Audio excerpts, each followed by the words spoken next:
Hello hello hello. बेटा अभी आवाज आ रही है? अभी आवाज आ रही है आप सभी को? अभी देखिएगा एक बार। अंकित, संदीप, आकाश, शिवम, सौरभ, ऋषभ, विशाल, अखिलेश, अमित, सार्थक, विजय, और उसके बाद सुनीत, चौहान, विशाली, रोशन, सचिन, राकेश, गौतम, असुधीर, सभी को मेरी तरफ से गुड आफ्टरनून, नमस्ते, राधे राधे, राम राम। प्यारे प्यारे बच्चों, अभी बताइए आवाज आ रही है या नहीं आ रही है? एक बार बताएंगे आवाज आपको क्लियर आ रही है या नहीं आ रही है? अब बताएंगे अभी आवाज आ रही है ना? अभी आप तक आवाज पहुंच गई होगी, आप तक चीजें पहुंच गई होंगी। जल्दी से आप सभी लाइव आ जाएंगे। और जैसा कि आप जानते हैं कि लास्ट क्लास में मैंने आपको पढ़ाया था कि भाई मैं आपको बताऊंगी वेदांग। वेदांग क्या होते हैं, किसको वेदांग कहा जाता है? तो वेदों के जो अंग होते हैं उन्हीं को वेदांग कहा जाता है।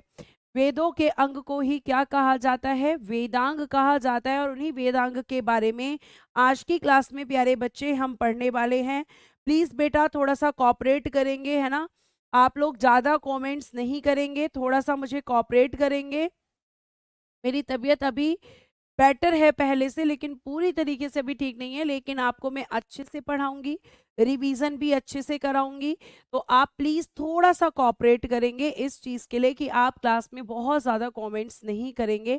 अगर कोई भी दिक्कत होगी तो आप बाद में कमेंट बॉक्स में लिख दीजिएगा, आपके कमेंट बॉक्स को मैं पढ़ लूंगी और उसके बाद आपको आंसर्स कर दूंगी। ठीक है? या फिर क्लास के एंड में मैं आपके कमेंट्स लूंगी। अभी आप मेरी बात सुनेंगे ताकि हम अच्छे से चीजों को पढ़ पाए।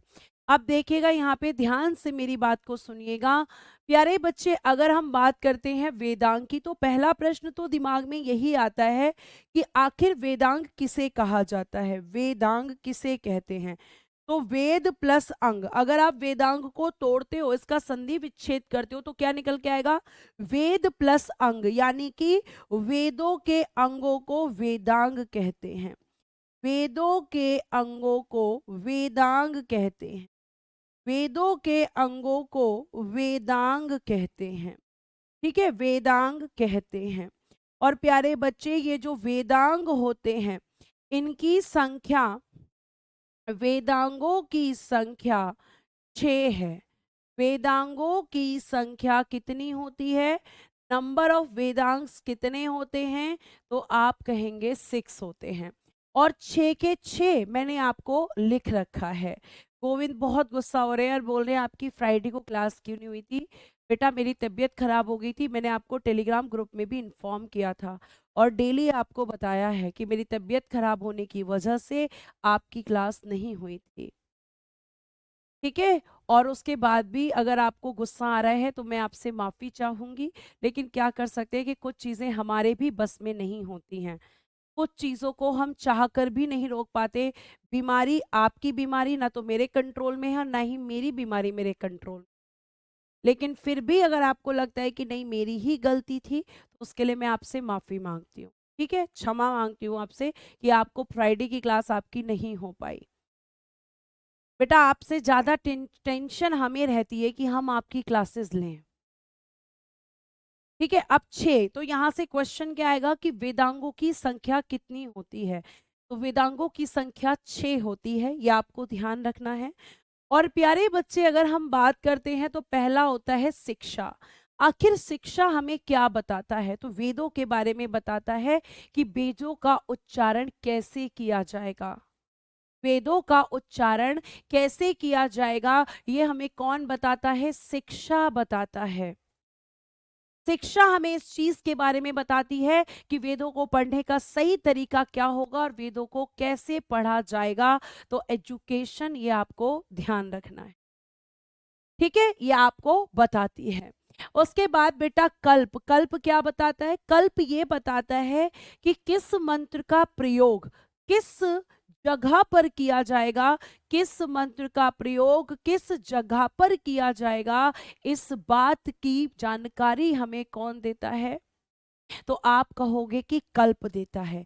शिक्षा मैम उच्चारण बताता है कि वेदों का उच्चारण कैसे किया जाएगा। कल्प हमें किस मंत्र का प्रयोग कहां पर किया जाएगा ये हमें बताता है। और फिर आता है बेटा निरुक्त, निरुक्त से प्रीवियस ईयर में क्वेश्चन पूछा गया है।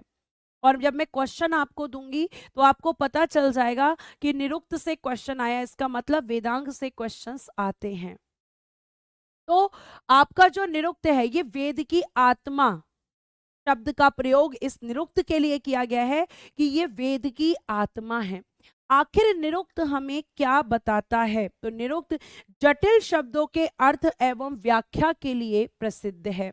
मैं इधर ही लिख देती हूं, निरुक्त। निरुक्त जटिल शब्दों की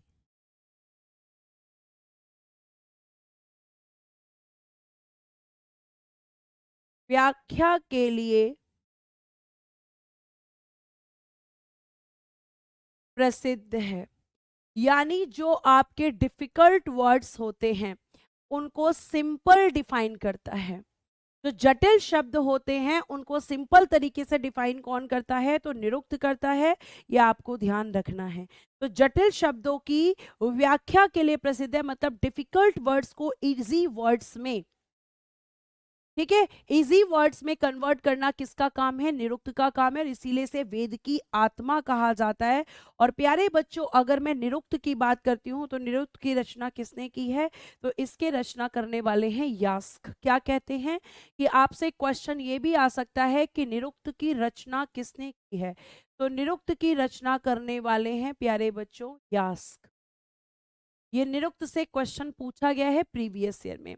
फिर छंद किसे कहते हैं? जो हमें रचना का ज्ञान देता है, जिससे हमें रचना का ज्ञान होता है, लिखने की नॉलेज होती है, उसे हम छंद यानी कि वर्स कहते हैं।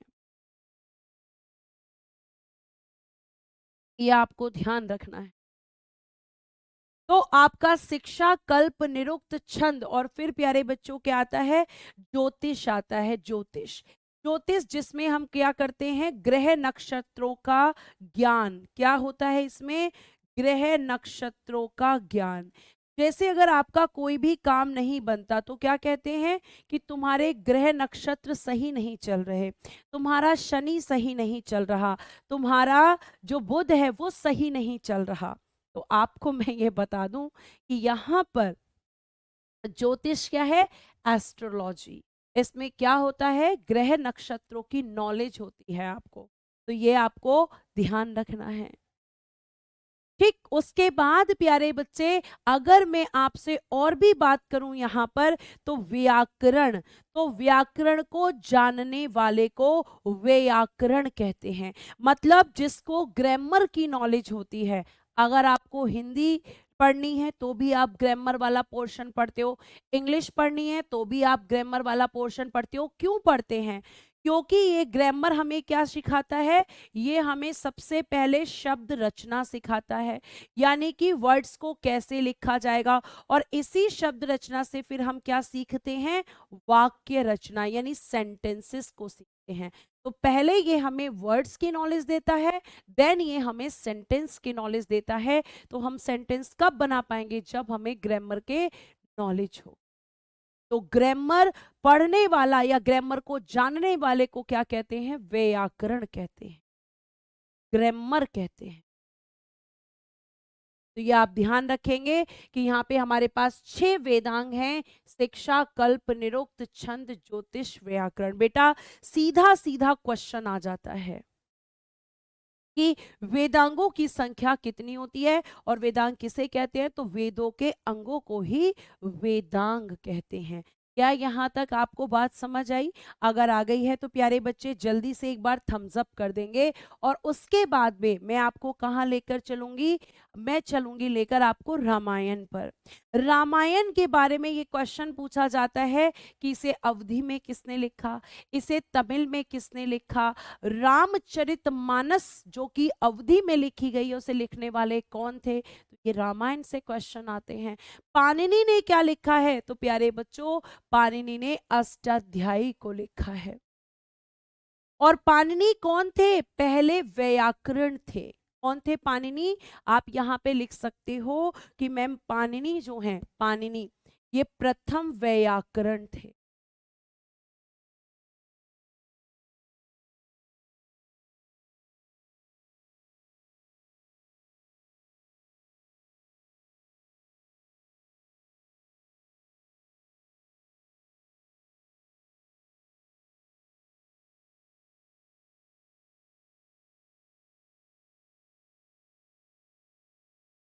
और इन्होंने अष्टाध्यायी को लिखा है।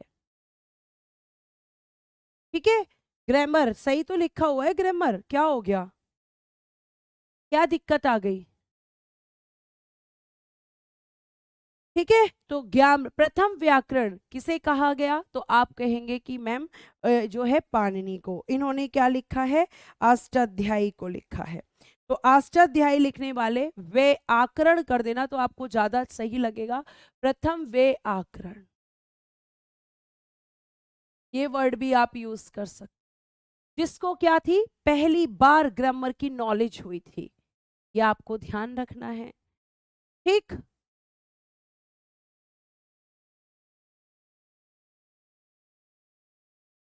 क्लियर, आगे आ जाइए, नेक्स्ट देखिएगा। अगर मैं आपसे बात करूं रामायण की, तो प्यारे बच्चों एक बहुत अच्छी बात मैं आपको बताने वाली हूं। रामायण को संस्कृत में किसने लिखा है, तो महर्षि वाल्मीकि जी ने लिखा है। किसने लिखा है, महर्षि वाल्मीकि जी ने इसको लिखा है, रामायण को संस्कृत में। और आपको एक और चीज मैं बता दूं कि रामायण के अनुसार, रामायण के अनुसार यानी कि अकॉर्डिंग टू रामायण, रामायण के अनुसार वाल्मीकि जी का, वाल्मीकि जी का पुराना नाम रत्नाकर था। ये जानकारी आपको लिखनी है। तो रामायण के अनुसार वाल्मीकि का पुराना नाम या दूसरा नाम, आप कुछ भी लिख सकते हो, पुराना नाम या दूसरा नाम, या आपको ध्यान रखना है। पुराना नाम, एक मिनट सॉरी, पुराना नाम या दूसरा नाम, ये भी लिख लो, रत्नाकर था। ये बहुत इंपॉर्टेंट फैक्ट है, लिख लीजिएगा। फिर रामायण को अवधी भाषा में किसने लिखा है, गोस्वामी तुलसीदास जी ने। नाम क्या है, रामचरितमानस, रामचरितमानस। ठीक है, ये आपको ध्यान रखना है, ये आपको पता होना चाहिए। आगे देखिएगा, सौरभ जी बिल्कुल सीरियल से पढ़ा रही हूं मैं, कुछ भी इधर उधर नहीं हो रहा है, ऐसा आपको फील हो रहा है। और मैंने बताया ना कि आप अभी इस बारे में सोचिए मत ज्यादा, मैं आपको क्वेश्चन दूंगी, आपको खुद समझ में आ जाएगा। ठीक है, आगे आ जाइए। फिर तमिल में इसको किसने लिखा है, कम्बन ने लिखा है। फारसी में बदायूनी ने, किसके समय, अकबर के समय, अकबर के समय, अकबर के समय लिखने वाले कौन थे प्यारे बच्चे, तो बदायूनी थे। तो आप कहेंगे संस्कृत में लिखने वाले वाल्मीकि जी हैं, अवधी में लिखने वाले गोस्वामी तुलसीदास जी हैं, तमिल में लिखने वाले कम्मन हैं, और फारसी में लिखने वाले आपके बदायूनी हैं। प्यारे बच्चों, ये बहुत ही इंपॉर्टेंट फैक्ट मैंने आपको बताया है, इनसे प्रश्न पूछे गए हैं। अगली स्लाइड पर, जैसे बांग्ला में कृतवास जी ने लिखा है, अंग्रेजी में RTH ग्रिफिथ ने लिखा है, बाल रामायण को भवभूति ने लिखा है, तेलुगु में इसे भास्कर ने लिखा है, कन्नड़ में कुमुदेंदु ने, मैथिली में चंदा जहां ने। ये इंपॉर्टेंट है मैम, इसमें से केवल एक इंपॉर्टेंट है, बाल रामायण। बाकी आप चाहें तो स्किप भी कर सकते हैं, लेकिन तमिल पूछ लिया गया है, रामचरितमानस को पूछ लिया गया है, यह आपको ध्यान रखना है। उसके बाद अगर मैं आपसे बात करूं, तो आपको यह भी ध्यान रखना है कि इसके बारे में अवधि में किसने लिखा है और संस्कृत में किसने लिखा है, ये सब पूछा गया है। तो जो इंपॉर्टेंट था वो मैंने आपको बता दिया। आगे आइए, अब श्री रामचरितमानस में कितने कांड है, ये सीधा सीधा क्वेश्चन एग्जाम में पूछा गया है। तो क्या हम इसको इंपॉर्टेंट लिख सकते हैं, बिल्कुल लिख सकते हैं।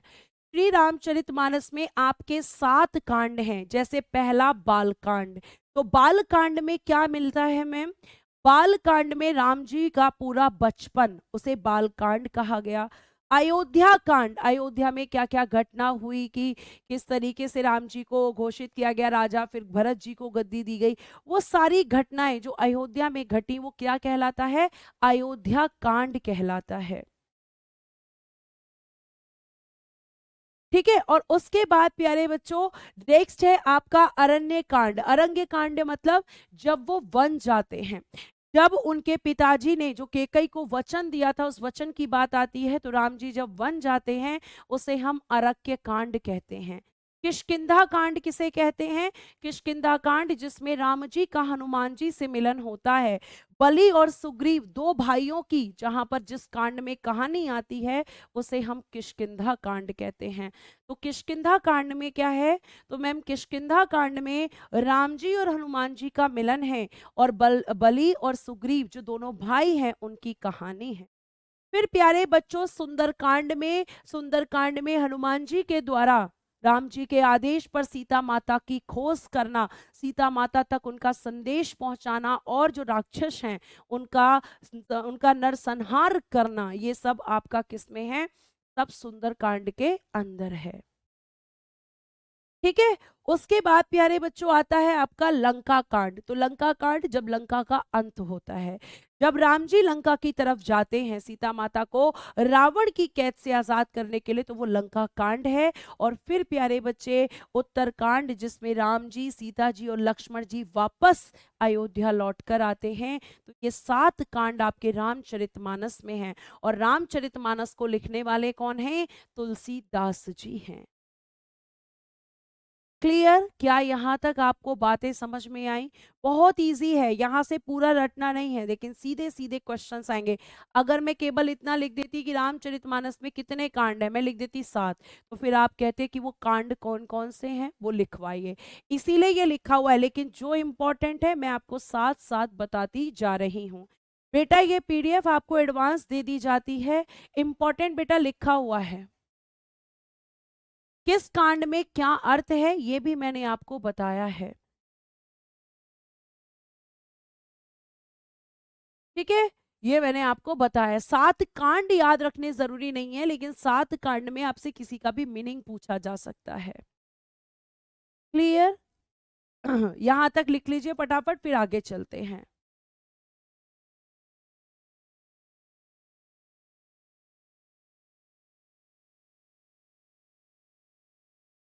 क्लियर है? आगे आ सकते हैं, आगे आ जाइए। नेक्स्ट देखिएगा। थैंक यू बताने के लिए। आगे देखिए। फिर प्यारे बच्चों है आपका महाभारत। महाभारत के बारे में मैं आपको पूरा बताऊंगी कि महाभारत का पुराना नाम क्या था, महाभारत को किसने लिखा है, महाभारत में कितने पर्व हैं, ये सारे क्वेश्चंस एग्जाम में बनते हैं। तो हम थोड़ा महाभारत के बारे में मैं एक प्लेन स्लाइड पे एक जगह लिख दूं, ताकि आप फिर ये ना बोले मुझसे कि मैम आगे पीछे हो रही हैं चीजें। महाभारत, प्यारे बच्चे लिखिएगा इसका पुराना नाम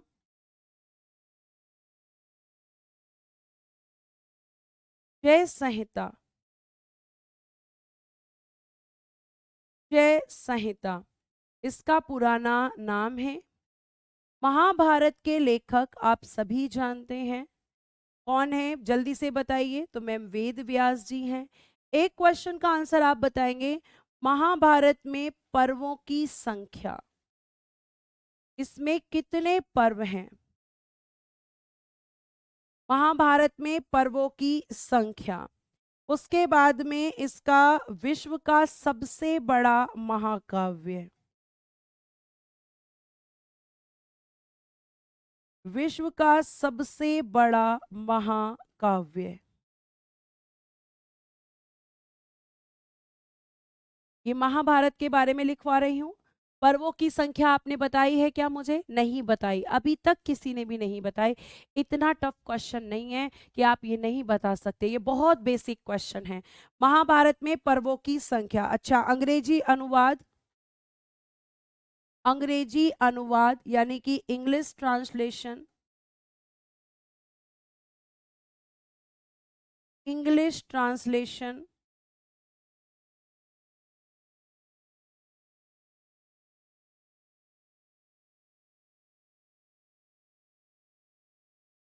किसारी मोहन गांगुली, किसारी मोहन गांगुली। क्या आप लोगों ने आंसर कर दिया है? बहुत बढ़िया मैम, 18 पर्व हैं। शाबाश। तो पर्व कितने हैं? 18। ये क्वेश्चन पूछा जाता है। तो किसारी मोहन गांगुली प्यारे बच्चे, ये आप ध्यान रखेंगे। अब मैंने महाभारत का एक साथ लिख दिया है, अब ऊपर नीचे नहीं है। ठीक है, आ जाइए। अब आपसे क्वेश्चन क्या पूछा जाएगा, इंपॉर्टेंट क्या होगा इसमें? पुराण। तो क्वेश्चन क्या बनेगा? क्वेश्चन यहाँ लिखकर बता रही हूँ। क्वेश्चन बनेगा, पहला क्वेश्चन, पुराणों की संख्या कितनी है? पुराणों की संख्या टोटल आपसे पूछा जाएगा, तो आप कहेंगे 18। दूसरा क्वेश्चन, सबसे पुराना पुराण कौन सा है? सबसे पुराना पुराण, ओल्डेस्ट पुराण कौन सा है? तो आप कहेंगे मत्स्य पुराण। मत्स्य पुराण यह आपका सबसे पुराना पुराण है। ये क्वेश्चन सबसे ज्यादा पूछा जाता है, ये आपको ध्यान रखना है। मैं महाभारत करता करता हूँ। बेटा आपका कमेंट ऊपर चला गया है। 7 कांड हैं, आपको बता तो दिया कोमल, 7 हैं बेटा। ठीक है, तो पुराण, तो अब का देखिए, सबसे पहले लिखा है पुराणों की संख्या कितनी है? 18। सबसे पुराना पुराण मत्स्य पुराण है, और मत्स्य पुराण में एक वंश में आपको पढ़ाऊंगी, सातवाहन वंश के बारे में जानकारी मिलती है। तो आपसे क्वेश्चन अगर आपसे पूछा जाए कि आपके सबसे पुराना पुराण कौन सा है, तो आप कहेंगे मत्स्य पुराण है। और अगर आपसे पूछा जाए कि पुराणों की संख्या कितनी है, तो आप कहेंगे कि 18 है। और अगर आपसे पूछा जाए कि मत्स्य पुराण में किसकी जानकारी मिलती है, तो आप कहेंगे सातवाहन वंश की जानकारी मिलती है। आगे आइए, नेक्स्ट।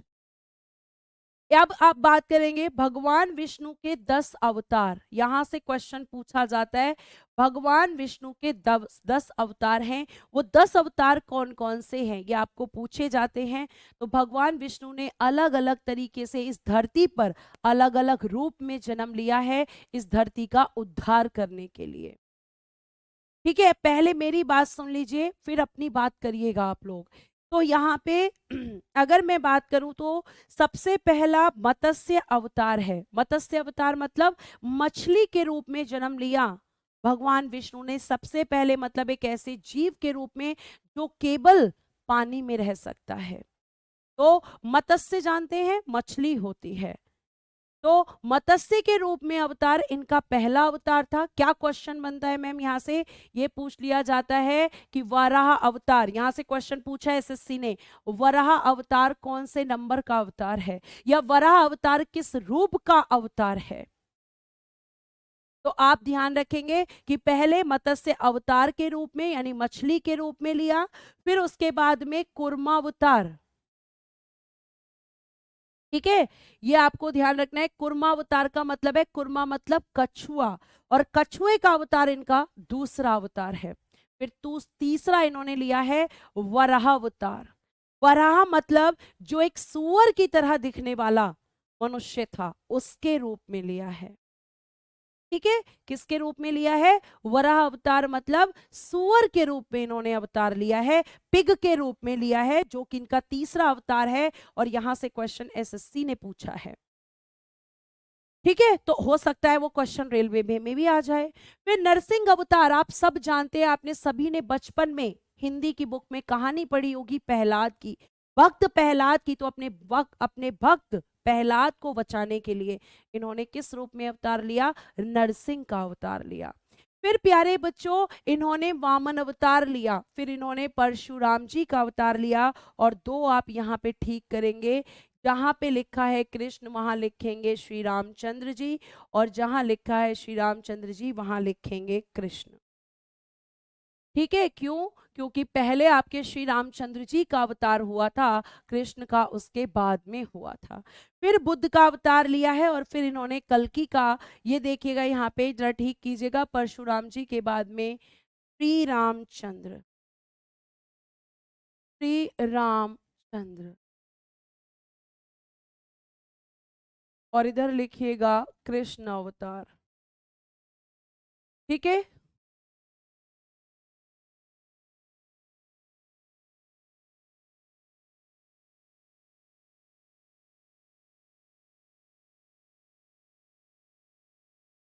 उसके बाद में बुद्ध, और फिर आपका कल्कि।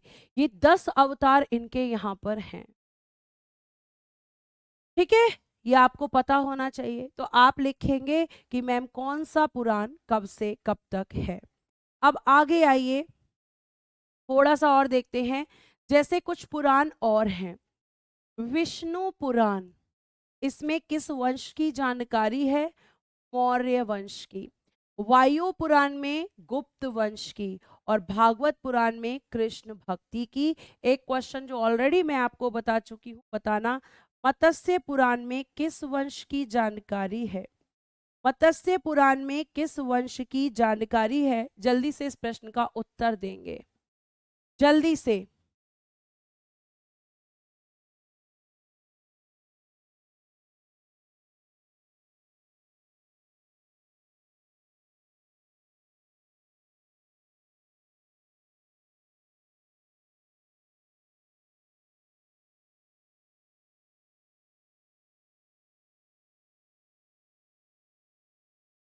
ठीक है, क्या यहाँ तक आपको बातें समझ में आई? सातवाहन वंश, बिल्कुल सही है। अब एक बहुत तेजी से क्वेश्चन आ रहा है कि मैम ये भी बता दो सबसे छोटा पुराण कौन सा है। आपका क्वेश्चन है सबसे छोटा पुराण।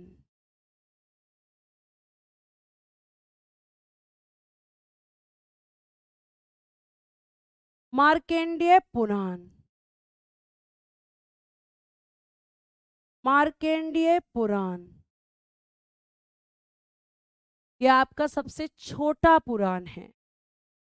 बहुत बढ़िया, जिस बच्चे ने लिखा है सातवाहन वंश, तो ये आपके इंपॉर्टेंट पुराण है। आपने जो क्वेश्चन मुझसे पूछा था सबसे छोटा, तो मार्कंडेय पुराण है। ठीक है, यहाँ तक बात समझ में आई? अगर आ गई है तो प्लीज अपनी प्यारी प्यारी सी स्माइली या फिर थम्स अप्स दे दीजिएगा, या फिर यहाँ से कोई क्वेश्चन है तो वो भी पूछ लीजिएगा। बेटा मैंने लिखा दिया है मनीषा जी कि महाभारत के लेखक कौन है। आप कहाँ पर हैं? आपका ध्यान कहाँ है? बताइए, कहाँ ध्यान है आपका? बताइए। प्रिंस गुप्ता जी, आपको अभी मैं रिवाइज करवाऊंगी, थोड़ा पेशेंस रखिए। सब रिवाइज करवाऊंगी, अभी सब पूछूंगी आपसे, जितना मैं पढ़ा रही हूँ वहां से क्वेश्चंस बना के आपसे पूछूंगी। ये सब फैक्ट है, ये सब आपका पूरा लिस्टिंग है। अभी मैं पूछूंगी इसमें आपसे, अभी जितना मैंने पढ़ाया है इसको रिमाइंड कराऊंगी पूरा का पूरा, और आपसे पूछूंगी। चलिए मैं पूछ ही लेती हूँ आपसे। ठीक है, मैं आपसे पूछना शुरू करती हूँ। चलिए पहले क्वेश्चंस थोड़ा सा, ताकि आपका कॉन्फिडेंस बढ़ जाए। कुछ बच्चों का क्वेश्चन नहीं पूछा है तो कॉन्फिडेंस नहीं आ रहा है। चलिए बताइए, पहला क्वेश्चन, वेदांगों की संख्या कितनी है? वेदांगों की संख्या, यहीं से आज हमने अपनी बात शुरू करी थी। फिर बताइएगा वेदों की संख्या कितनी है? आपका पीछे का भी रिवीजन हो जाएगा। फिर बताइएगा कुल उपनिषद कितने हैं? चलिए, ठीक है, कुल उपनिषद कितने हैं? रामचरितमानस में कितने कांड हैं?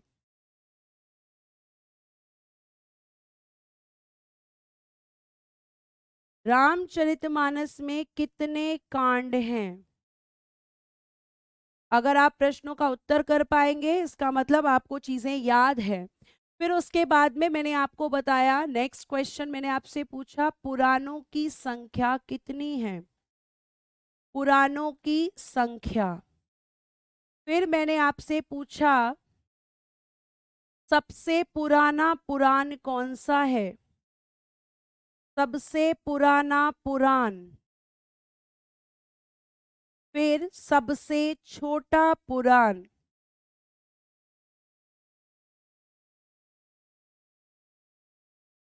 ठीक है, जो क्वेश्चंस ज्यादातर बनते हैं, ये देखिए आप सब लोग तो आंसर कर रहे हैं, मुझे पता है ये एकदम वन लाइनर फॉर्म में है। ठीक है बेटा, मैंने कभी 10 अवतार 11 अवतार नहीं बताए हैं। 10 अवतार है, मैं 11 कैसे बता सकती हूँ? मतलब ही नहीं बनता 11 अवतार बताने का। ये देखिए सारे बच्चों ने आंसर किए हैं कि मैम पहले क्वेश्चन का आंसर 6, दूसरे का 4, तीसरे का 108। रामचरितमानस में 7 कांड आपने बताए। पुराणों की संख्या देखो, सब आप आंसर कर रहे हो कि मैम यहाँ पे 18 है। सबसे पुराना मत्स्य पुराण है, सबसे छोटा अभी आपने हमें बताया, लास्ट लाइन आपने यही लिखी है कि मार्कंडेय पुराण है। मार्कंडेय पुराण सबसे छोटा पुराण है। फिर आ जाइए, फिर मैं आपसे पूछूं कुछ और क्वेश्चन जो यहाँ से बन सकते हैं। हाँ, एक क्वेश्चन मैं आपसे पूछूंगी प्यारे बच्चे। अभी जो एक लड़की बार बार मुझसे क्वेश्चन पूछ रही है जिसका आंसर मैं ऑलरेडी दे चुकी हूँ, महाभारत के लेखक कौन है? महाभारत के बारे में पहला क्वेश्चन, इसके लेखक कौन है, और दूसरा क्वेश्चन है कि इसका पुराना नाम। चलिए दोनों आंसर बताइए, इसका पुराना नाम क्या है? ठीक है, उसके बाद एक नेक्स्ट क्वेश्चन बताइए, रामायण के लेखक कौन है? रामायण के लेखक का नाम बताइए। ठीक है, उसके बाद रामायण को संस्कृत सॉरी अवधि में किसने लिखा है, ये बताइए, अवधि वाले लेखक बताइए। फिर रामायण के जो रचयिता हैं जिनका नाम है वाल्मीकि जी, वाल्मीकि का दूसरा नाम क्या है? अगर आप ये क्वेश्चन कर पा रहे हैं तो आप अच्छे से चीजों को याद कर पा रहे हैं। देखिए आंसर आ रहा है कि मैम यहाँ पे लेखक हो जाएंगे वेद व्यास जी। ठीक है, अब मैं ऐसे ही रिवीजन करवाऊंगी, पूरा क्वेश्चन पूछ पूछ के बीच बीच में से। पुराना नाम मैम जय संहिता। अब आंसर कौन कर रहा है भाई? मैं तो नहीं कर रही, आप ही कर रहे हो। ठीक है, उसके बाद रामायण के लेखक कौन है, बताइए कौन है? आपका कॉन्फिडेंस बढ़ जाता है, मुझे पता है कि हमें याद है, वाल्मीकि जी हैं। बहुत बढ़िया। उसके बाद अवधि में किसने लिखा है इसको? अवधि में किसने लिखा है? अवधि में लिखने वाले कौन है? मैम तुलसीदास जी हैं। Very good. ठीक है, तुलसीदास जी हैं। ठीक है, रामचरितमानस के नाम से इसे अवधी भाषा में लिखा गया है। उसके बाद वाल्मीकि जी का दूसरा नाम क्या है बेटा? अभी मैंने आपको बताया था, तो बताइए जल्दी से, क्या है वाल्मीकि जी का दूसरा नाम? बताइए जल्दी से। वाल्मीकि जी का दूसरा नाम में रत्नाकर है। आप ही बता रहे हैं, तो क्या यहाँ तक आपको चीजें याद हो गई? एक बार थम्स अप करेंगे। अब हो गया रिवीजन, प्रिंस करेंगे पहले थम्स अप, क्योंकि प्रिंस को दिक्कत हो रही थी। ठीक है, तो बताओ प्रिंस, क्या तुम ये सारे क्वेश्चंस के आंसर कर पाए और बाकी बच्चे कर पाए? बताइए जल्दी से एक बार कमेंट बॉक्स में।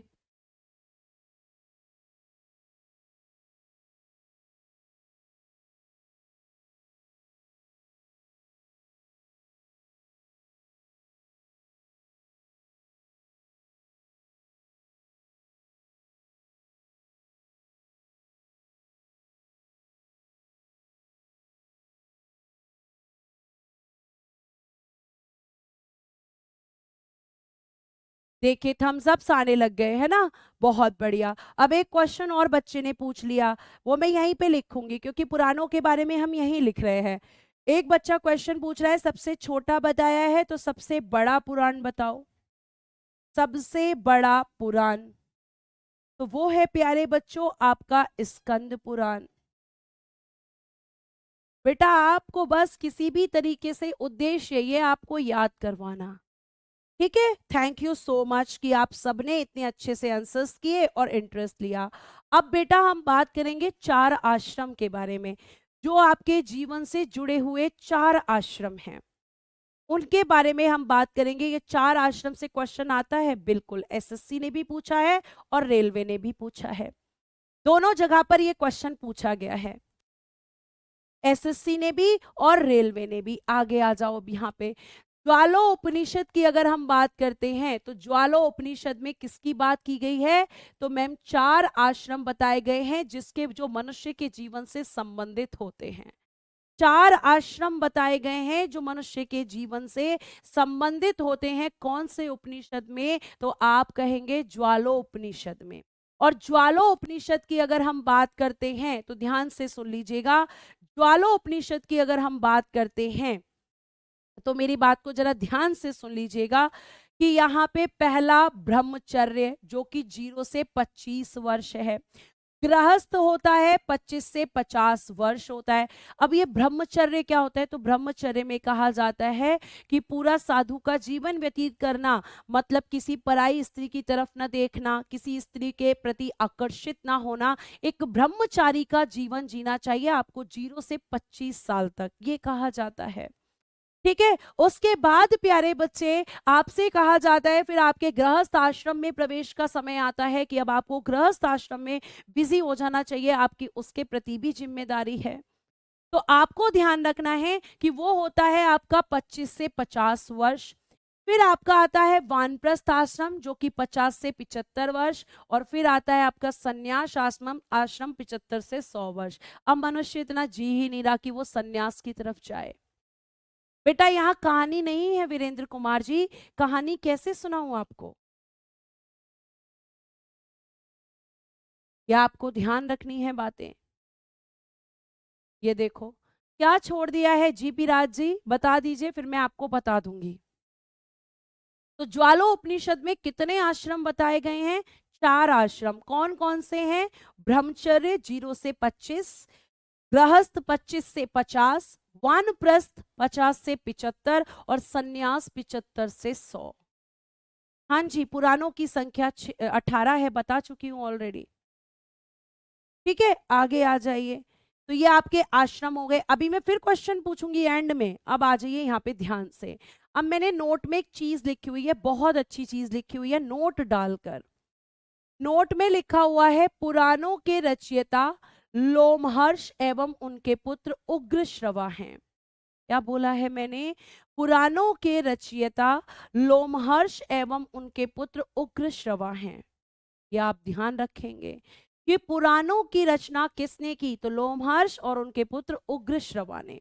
अब यहाँ पे आपका नया चैप्टर स्टार्ट होगा महाजनपद का, लेकिन बेटा इसके पहले मैं आपको कुछ समझाना चाहूंगी कि मेरे पास कुछ फैक्ट इकट्ठे हैं और वो फैक्ट मैं एक साथ लिखवाऊंगी, तो आप ये नहीं कहेंगे कि आगे पीछे हो रहा है, वहां से क्वेश्चन आने की संभावनाएं हैं, इसीलिए मैंने उनको एक साथ समाहित किया है। अब देखना, यहाँ पे ध्यान से सुनना। इससे पहले बताऊंगी, महाजनपद काल से पहले आप एक हेडिंग देंगे फैक्ट्स, और एक साथ लिखवा रही हूं सारे फैक्ट्स यानी कि तथ्य। जरा ध्यान से लिखना। पहला फैक्ट लिखना, हिंदू धर्म की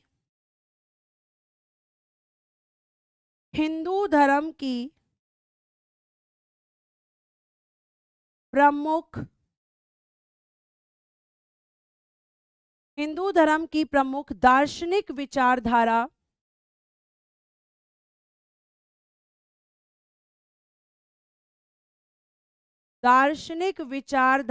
लिखिएगा वैशेषिक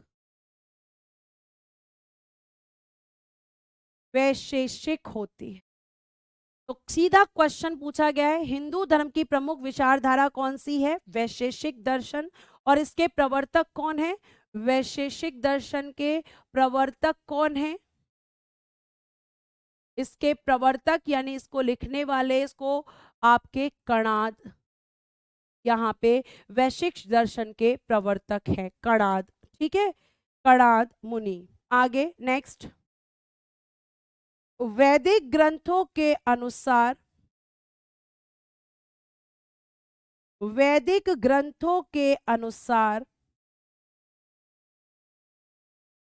वैदिक ग्रंथों के अनुसार संग्रहिती का अर्थ क्या होता है? संग्रहित्री का अर्थ, तो आप बताइए क्या लिखेंगे इसका अर्थ? कोषाध्यक्ष। कोषाध्यक्ष होता है, मतलब कोष क्या होता है? फंड, और फंड क्या होता है? उसका रक्षक, या फिर इसे एक नाम और देते हैं खजांची। खजांच इसको कहते हैं। ठीक है, तो आपका संग्रहिती का अर्थ कोषाध्यक्ष, या फिर हम ये कह सकते हैं। अब आपका जो हिंदू धर्म है, हिंदू धर्म के अनुसार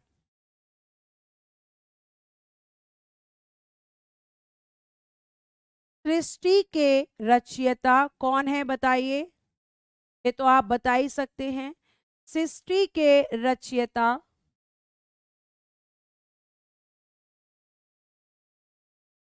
सृष्टि संचालक,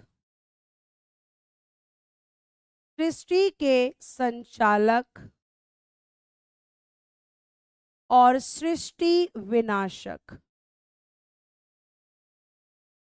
सृष्टि विनाशक बताइएगा जरा कौन है? क्या ऐसे क्वेश्चन पूछे जाते हैं? जी हाँ, ऐसे क्वेश्चन पूछे जाते हैं। तो सृष्टि के सृजनकर्ता लिखो रचयिता की जगह, रचयिता लेखक के लिए यूज होता है, तो हम लिखेंगे सृष्टि के सृजनकर्ता, सृष्टि के संचालनकर्ता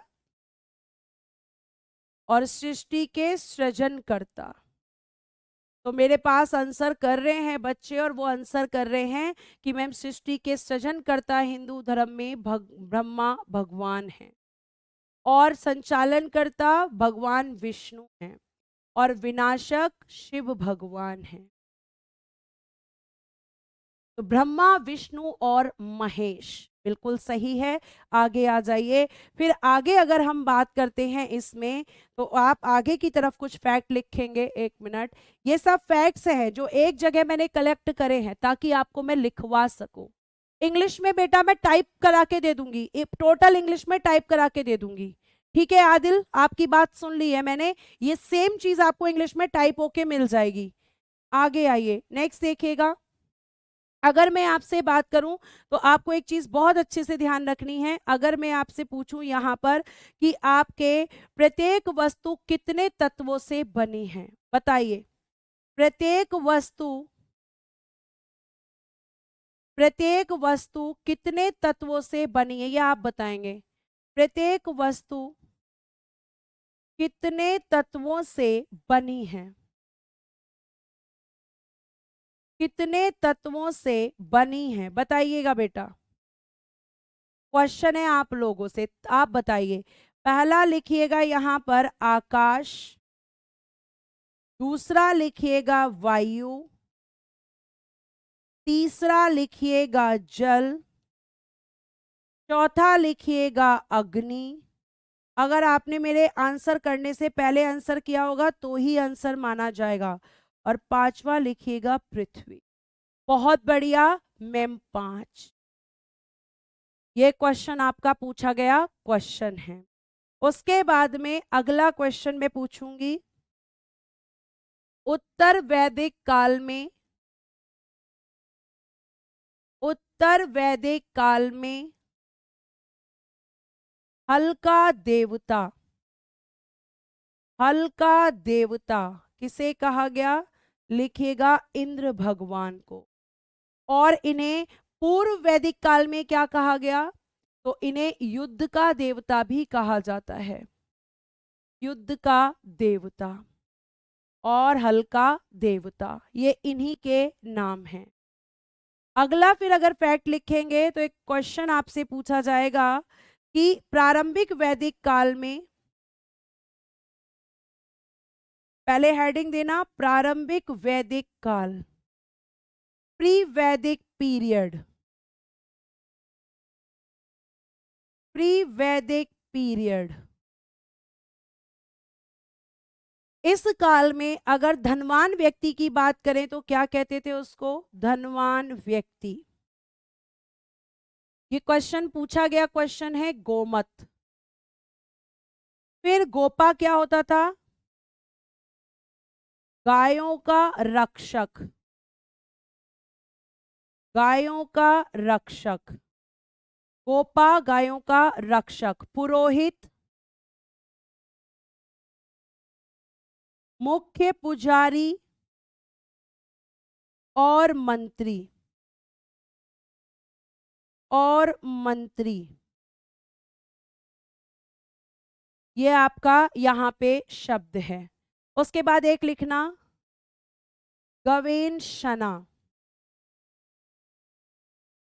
गायों के लिए, युद्ध के लिए शब्द यूज होता था, गायों के लिए युद्ध। प्यारे बच्चों, वैदिक काल में गाय एक संपत्ति थी, एक प्रॉपर्टी थी।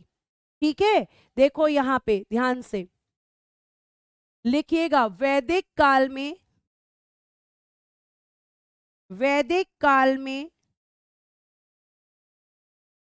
गाय एक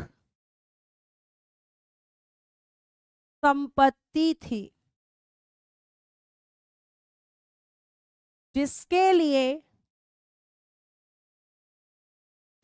लिए युद्ध भी होते थे, जिसके लिए युद्ध भी होते थे। ठीक है, तो एक प्रॉपर्टी थी जिसकी आज कोई वैल्यू नहीं है, वो प्रॉपर्टी थी। ठीक है, आगे आ जाइए। देखो बच्चे क्या क्या बातें कर रहे हैं। सारे जन्म इंडिया में हुए हैं मैम, या फिर भगवान ने कहीं और भी जन्म लिया है? आगे आ जाइए। अब देखो ध्यान से, भरत वंश के नाम पर, भरत वंश के नाम पर इंडिया का नाम भारत पड़ा, भारत पड़ा। इसका सर्वप्रथम उल्लेख, इसका सर्वप्रथम उल्लेख ऋग्वेद में मिलता है, ऋग्वेद में मिलता है। और इंडिया कैसे पड़ा, तो इंडिया भी बता देती हूं साइड में, ताकि आपको दोनों का आंसर आपके पास रहे। आपके पास थी प्यारे बच्चों एक सिंधु नदी, और सिंधु नदी को कहा जाता है इंडस, और इसी इंडस से आपके देश का एक नाम निकला इंडिया।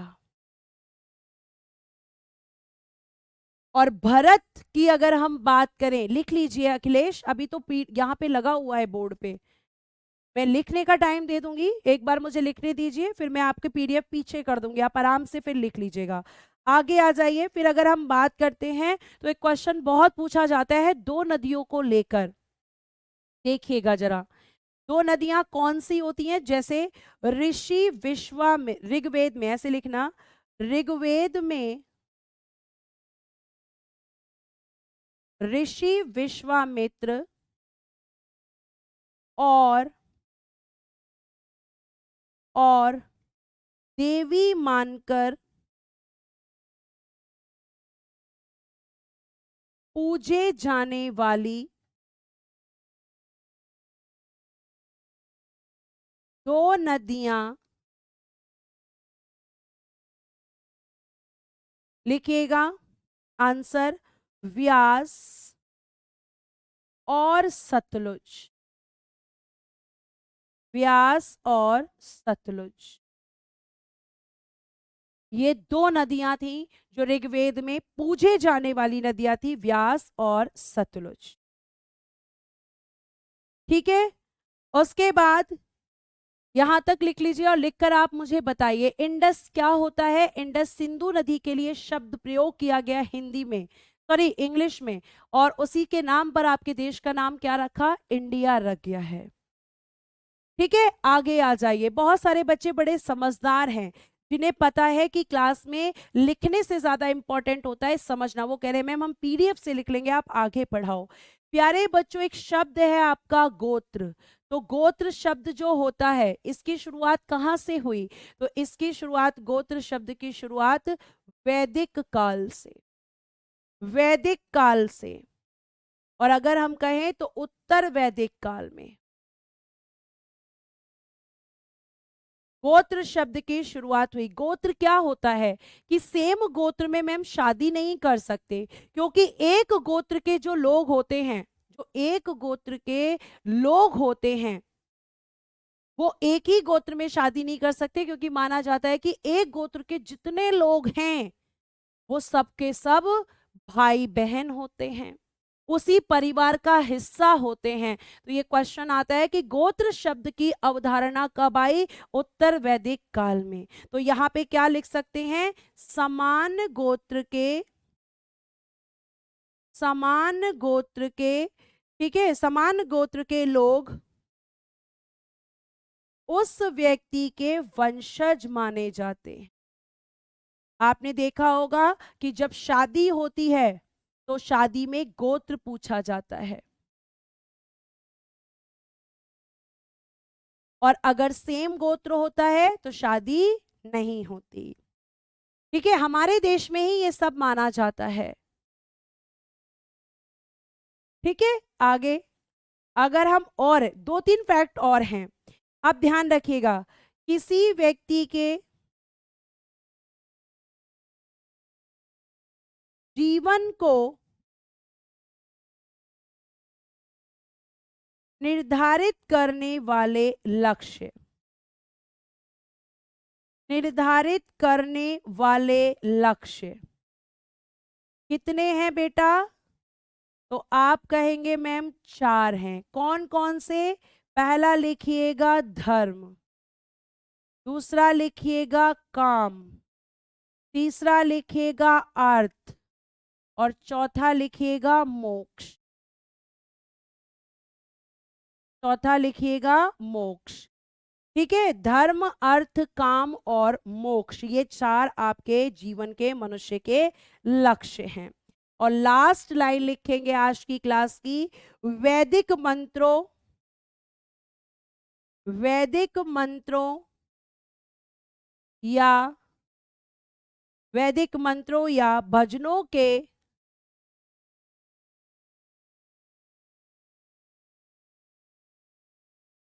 संग्रह को क्या कहते हैं? तो क्या कहते हैं बताना बेटा, कोई बता सकता है? तो मैम इनके कलेक्शन को कहते हैं संहिता। संग्रह का मतलब होता है कलेक्शन।